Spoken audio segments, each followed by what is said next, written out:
जो सबसे basic element है आईआर का वो है जी फॉरेन पॉलिसी, यानी कि खारजा पॉलिसी। अब खारजा पॉलिसी सबसे बेसिक क्यों है कि देखिए आईआर किसके ऊपर बेस करते हैं? आईआर बेस करते हैं दूसरे ममालिक के साथ ताल्लुकात के ऊपर। ऐसा ही है कि जो हमारे दूसरे ममालिक के साथ ताल्लुकात हैं, जो रिलेशंस हैं, जो ऑफिशियल रिलेशंस हैं, उनको हम कहते हैं जी वो इंटरनेशनल रिलेशंस हैं।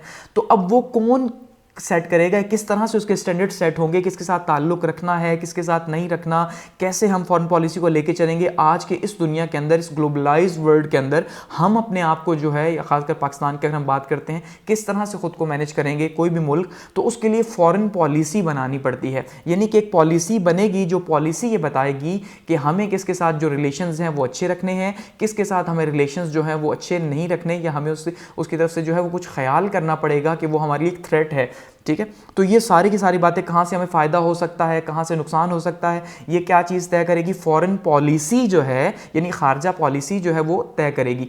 अब देखिए कोई मुल्क भी जो है वो सेल्फ सफिशिएंट नहीं होता। ठीक है, यानी कि कोई भी मुल्क ऐसा नहीं कि हर चीज़ उसके पास मौजूद हो और वो इकोनॉमिकली बहुत ज़्यादा स्ट्रांग हो और ख़ुद को मैनेज कर रहा हो। उसको किसी ना किसी तरह दूसरे कंट्रीज़ के ऊपर जो है वो डिपेंडेंट होना ही पड़ता है, क्योंकि ये डिपेंडेंसी का ही टाइम है। आज ग्लोबलाइज जो है वो दुनिया हो चुकी है, तो उसके लिए ताल्लुकात बनाए जाते हैं। अब ताल्लुकात कैसे बनाए जाएंगे, किन के साथ अच्छे होंगे, किन के साथ बुरे होंगे, और सुपर पावर्स के साथ कैसे ताल्लुकात, इस्लामिक कंट्रीज़ के साथ कैसे, पाकिस्तान की बात कर रहा हूँ, तो उसके लिए फॉरेन पॉलिसी ही जो है वो बनाई जाती है। तो सबसे पहले आईआर के अंदर सबसे इंपॉर्टेंट फैक्टर जो है फॉरेन पॉलिसी ही है कि दूसरे ममालिक, एक मुल्क के दूसरे मुल्क के साथ जो ताल्लुकात हैं, जो रिलेशंस हैं, वो फॉरेन पॉलिसी हैं।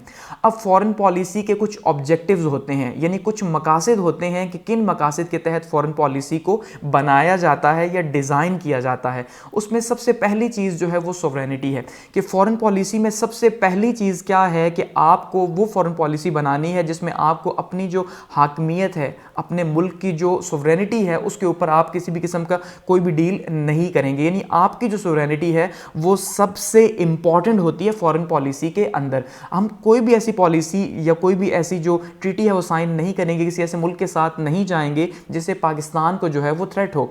अब सोवरेनिटी इंटरनल भी होगी, एक्सटर्नल भी होगी। ठीक है, अब जब हम आगे बढ़ेंगे तो हम डिटेल में इस पर बात करेंगे। तो इंटरनल सोवरेनिटी यानी कि एक सेंट्रलाइज्ड गवर्नमेंट हो, एक ऐसी गवर्नमेंट जिसका पूरे का पूरा कंट्रोल एक जगह से कंट्रोल हो रहा हो। अब जैसे आप देखिए अफगानिस्तान के अंदर अगर बात करते हैं तो आपको शायद वहाँ पे सेंट्रलाइज अथॉरिटी दिखाई ना दे कि भाई आप किससे बात करें, तालिबान से बात करें या फिर वहाँ की जो गवर्नमेंट है, इलेक्टेड गवर्नमेंट, उससे बात करें। ये एक प्रॉब्लम है। तो इंटरनल सोवरेनिटी वहाँ पे एक चैलेंज है।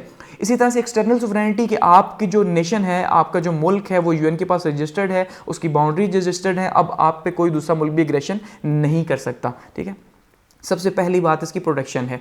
दूसरा है रीजनल इंटीग्रिटी कि आपकी जो इलाकाई सालमियत है, आपके इलाके के अंदर, आप जिस रीजन के अंदर रहते हैं, जो आपकी बाउंड्रीज़ हैं, जो आपकी सरहदें हैं जिन ममालिक के साथ मिलती हैं, वहाँ पे आप ख्याल करते हैं, फॉरेन पॉलिसी इस बेस के ऊपर बनाते हैं कि वहाँ पे आप सेव रहें। जैसे पाकिस्तान की अगर बात करते हैं तो देखिए पाकिस्तान को अगर अपने रीजन के अंदर थ्रेट है तो वो किससे है? इंडिया से है। ऐसा ही है। अब अगर इंडिया से पाकिस्तान को थ्रेट है तो इसका मतलब पाकिस्तान सबसे पहले वो फॉरेन पॉलिसी बनाएगा जो कि पाकिस्तान को इंडिया से सेव कर सके। एक आपको एग्जांपल दे रहा हूँ। ठीक है, इसी तरह से अगर बात करते हैं जी नेक्स्ट ऑब्जेक्टिव की, तो पॉलिटिकल इंडिपेंडेंस जो है वो सबसे इंपॉर्टेंट है कि हम जो है वो सियासी तौर पे अपनी आज़ादी के ऊपर कोई भी जो है वो कंप्रोमाइज़ नहीं करेंगे। कोई भी मुल्क अपनी आज़ादी के ऊपर कंप्रोमाइज़ नहीं करता। वो इस तरह की फॉरेन पॉलिसी बनाएगा कि उसकी जो पॉलिटिकल इंडिपेंडेंस है उसके अंदर इंटरफेरेंस ना होगा, कि जो थर्ड वर्ल्ड कंट्रीज़ हैं या सेकंड वर्ल्ड कंट्रीज़ भी हैं वहाँ पे ये पॉलिटिकल इंडिपेंडेंस एक ड्रीम ही है कि वहाँ पे इदारे इतना ज़्यादा इन्फ्लुएंस करते हैं कि वो पॉलिटिकल इंडिपेंडेंट नहीं रहते। ठीक है, इसलिए इसका ख्याल करना भी बहुत ज़्यादा इंपॉर्टेंट है। इसी तरह से नेक्स्ट बात करते हैं इकोनॉमिक प्रोग्रेस की, यानी कि माशी तरक्की की। सबसे इंपॉर्टेंट चीज़ क्या है कि कोई मुल्क अगर किसी दूसरे के साथ जो रिलेशन बनाएगा उसमें दो बहुत इंपॉर्टेंट चीज़ें होती हैं, ये आपने याद रखनी है। एक है सिक्योरिटी पॉइंट ऑफ व्यू और दूसरा है इकोनॉमिक पॉइंट ऑफ व्यू कि अगर हम किसी के साथ भी ताल्लुकात रखेंगे, लेट्स सपोज अगर पाकिस्तान की रिलेशंस की हिस्ट्री देखी जाए या फॉरेन पॉलिसी की हिस्ट्री देखी जाए तो उसमें हम देखते हैं कि हमारा जो एक लिंक रहा वो यूएसए से रहा, अमेरिका से रहा। क्यों रहा? अपनी सिक्योरिटी को लेके, अपनी इकॉनमी को लेकर रहा, लेकिन एक सिक्योरिटी को लेकर रहा कि यार अगर हमें इस रीजन में सर्वाइव करना है, हमारे पास जो है वो लेटेस्ट जो है वो इक्विपमेंट्स होने चाहिए, हथियार होने चाहिए, हमारी आर्मी वेल डेवलप्ड होनी चाहिए, तो उसके लिए हमें किसी पावरफुल मुल्क जो है उसका सहारा चाहिए ताकि हम उससे मदद ले सकें। तो हमने अमेरिका को जो है वो सहारा बनाया अपनी सिक्योरिटी के लिए। इसके अलावा अगर हम बात करें इकोनॉमी की, तो आज देखिए आज के टाइम पे हम चाइना के सबसे ज़्यादा करीब हैं। क्यों है करीब? अपनी इकोनॉमी को लेके कि यार आज शायद हम इतने जो है वो सेल्फ सफिशिएंट हो चुके हैं आर्म के अंदर कि आज हमें अमेरिका की इतनी ज़रूरत नहीं जितनी कि हमें अपनी इकोनॉमी को ग्रो करने की ज़रूरत है, और उसके लिए हम चाइना की जो है हेल्प ले रहे हैं, जो कि नंबर 1 सुपर पावर है चाइना, इकोनॉमिक पावर है, इसलिए हम इसकी हेल्प ले रहे हैं। तो ये बहुत ज़्यादा दो इंपॉर्टेंट फैक्टर्स होते हैं फॉरेन पॉलिसी के अंदर। इसी तरह से नेशनल पावर जो है ये बहुत ज़्यादा इंपॉर्टेंट है कि आपकी जो कौमी ताकत है वो बहुत इंपॉर्टेंट है, जिसको आप दूसरों के लिए दिखाते हैं। जैसे अगर बात की जाए यूएसए की फॉरेन पॉलिसी की, तो उसकी फॉरेन पॉलिसी शायद नेशनल पावर के ऊपर ही बेस करती है, या रशिया की, कि भाई खुद को पावरफुल दिखाना, तो वही पॉलिसीज बनाता है यूएसए जिसमें वो खुद को जो है वो डोमिनेट कर सके दूसरों के ऊपर, और दूसरे जो है उसके ज़रिए असर रह सके। इसी तरह से नेशनल रिस्पेक्ट बहुत ज़्यादा इंपॉर्टेंट है। अब नेशनल रिस्पेक्ट या सोवरेनिटी आप इसको एक ही कॉन्टेक्स्ट के अंदर ले सकते हैं कि फॉरेन पॉलिसी जो है उसमें नेशनल रिस्पेक्ट भी बहुत ज़्यादा ज़रूरी है। आप ऐसी कोई पॉलिसी नहीं बनाएंगे अपने मुल्क के लिए कि जो मुल्क आपकी रिस्पेक्ट नहीं करता आप उसको जो है वो बहुत ज़्यादा भाव दें। अब ये बिल्कुल वैसे ही है जैसे कि माजी के अंदर यानी पास्ट के अंदर पाकिस्तान का अगर अमेरिका के साथ झुकाव रहा तो बहुत ही कंप्रोमाइजिंग कंडीशन के अंदर रहा। जैसे कि अब गवर्नमेंट कहती है भाई हम जो है वो बराबरी की सतह पर बातचीत करेंगे, आप जो कहेंगे हम उसी तरह से आपके साथ चलेंगे। तो इसका मतलब ये जो अब बराबरी की बात की जा रही है, माजी में ऐसा नहीं था कि माजी में अगर अमेरिका ऊपर था तो हम शायद कहीं नीचे थे, और वो जो हमें कहता तो हम नेशनल रिस्पेक्ट जो है यानी कौमी जो इज्जत है, कौमी वकार जो है उसको दाव पे लगाए रखा हमने। जैसे ड्रोन अटैक्स हुए या और बहुत सी चीज़ें हुई तो उससे हमें आइडिया होता है। तो इसलिए नेशनल रिस्पेक्ट जो है वो फॉरेन पॉलिसी के अंदर बहुत ज़्यादा इंपॉर्टेंट होती है।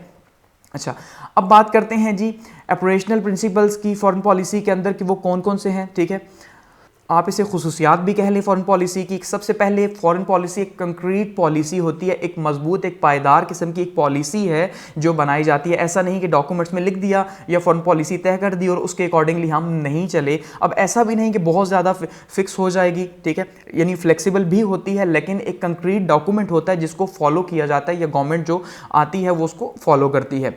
इसी तरह से एक फ्लेक्सिबल पॉलिसी होती है कि टाइम टू टाइम चेंज भी होती है। जब हम ये देखते हैं जैसे आज अगर हम बात करें तो यूएसए से हम देखते हैं कि यार हमें इतना ज़्यादा फ़ायदा नहीं हुआ बल्कि हमें लॉस बहुत ज़्यादा हुआ उनके साथ वॉर में शामिल होके, इसलिए आज हमने जो है वो शिफ्ट कर लिया चाइना की तरफ। इसका मतलब ये जो शिफ्ट हुआ, अब ये क्या फ्लेक्सिबल पॉलिसी थी तो शिफ्ट हुआ। इसी तरह से हम ये देखते हैं कि यार कश्मीर इशू के ऊपर अगर सऊदी अरब ने जो है वो हमारी मदद नहीं की तो हमने अपनी पॉलिसी को शिफ्ट करके क्या किया जी, हमने तुर्की की तरफ कर दिया कि यार चलो हम दूसरे मुल्क की तरफ बढ़ते हैं। तो इसका मतलब ये फ्लेक्सिबल है। इसी तरह से अटेनमेंट ऑफ ऑब्जेक्टिव्स बहुत ज़्यादा इंपॉर्टेंट है कि हमने जो पॉलिसी बनाई है वो इसलिए नहीं बनाई कि बस बना के तो हम उसे फ्रेम करके रख दें, इसलिए बनाई कि जो उसके मकासद हैं उनको हासिल किया जा सके। ठीक है, अब अगर बात करें कि फॉरेन पॉलिसी जो है मेथड्स उसके क्या होते हैं, किस तरह से उसकी इंप्लीमेंटेशन होती है, तो अब फॉरेन पॉलिसी की इंप्लीमेंटेशन जो है वो कैसे होगी। अब मैं आपको फिर यहाँ पे कह रहा हूँ कि जब हम आगे बढ़ेंगे तो इन्हीं टॉपिक्स को हम मजीद जो है वो डिटेल से डिस्कस करेंगे, लेकिन ये बेसिक फैक्टर्स हम यहाँ पे डिस्कस कर रहे हैं इसलिए बहुत ज़्यादा डेप्थ में हम नहीं जाएंगे चीज़ों की। अब सबसे पहला है पॉलिटिकल मेथड कि आपको अपनी फॉरेन पॉलिसी को अगर मनवाना है, आप उसको एग्जीक्यूट करवाना है, दूसरे ममालिक के साथ आपको अपने मुआहदे पूरे करने हैं, ऑब्जेक्टिव्स हासिल करने हैं, तो आपको पॉलिटिकल मेथड यूज़ करना पड़ेगा सियासी तौर पे, यानी आपको डिप्लोमेसी जो है वो यूज़ करनी पड़ेगी और डिप्लोमेसी के थ्रू अपनी फॉरेन पॉलिसी को जो है वो आगे लेके जाना पड़ेगा।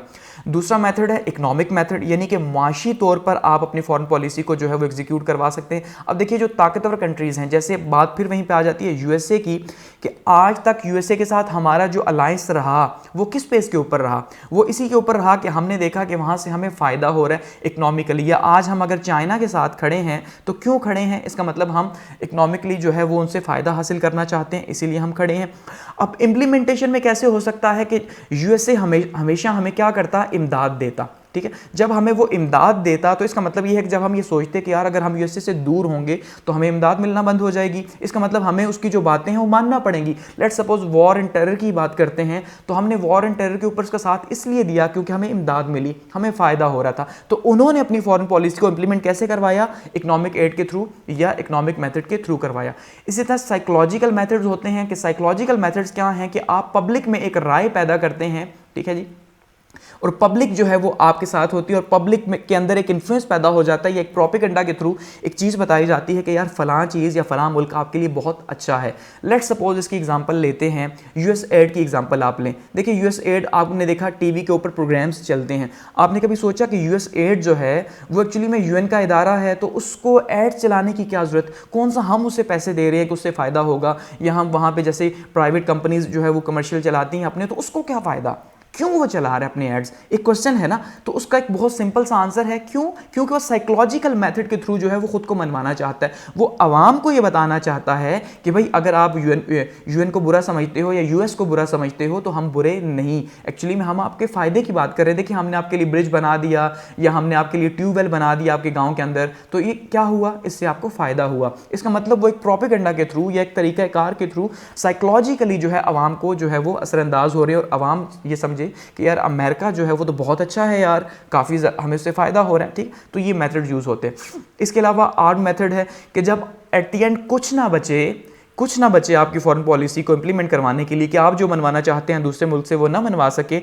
या आपको जहां पे थ्रेट हो आपके कंट्री को, तो आप क्या करेंगे अपनी फॉरेन पॉलिसी। अब जैसे अगर पाकिस्तान की सुवरेनिटी के ऊपर बात आती है, ठीक है, पाकिस्तान इंडिया की जंग होती है, तो क्या होगा एट द एंड, क्या होगा, वॉर होगी, सिंपल। यानी जंग के थ्रू जो है फिर सोल्यूशन ढूंढना पड़ेगा, अपनी सोवरेनिटी को सेव करना पड़ेगा, नेशनल इंटरेस्ट को सेव करना पड़ेगा। इसी तरह से फिर क्या होता है, एट द एंड जंगें होती हैं, और ये जंगें होती हैं वो क्यों होती हैं, इसीलिए होती हैं क्योंकि उनके मफाद हैं इसके अंदर। यूएस जो जंगें कर रहा है उसके मफाद हैं उसके अंदर। तो ये बेसिकली क्या है जी, फॉरेन पॉलिसी है, और फॉरेन पॉलिसी के ऑब्जेक्टिव्स हैं जो कि इंटरनेशनल रिलेशंस के अंदर सबसे जो है वो बेसिक हैं, कि कोई भी इंटरनेशनल रिलेशन जो है वो इसके बिना एक दूसरे के साथ हो ही नहीं सकता, कोई लिंक बन ही नहीं सकता जब तक फॉरेन पॉलिसी ही नहीं होगी, जब तक आप ये तय ही नहीं करेंगे कि किस मुल्क के साथ किस तरह के रिलेशंस रखने हैं, ठीक है। तो ये सबसे पहले है।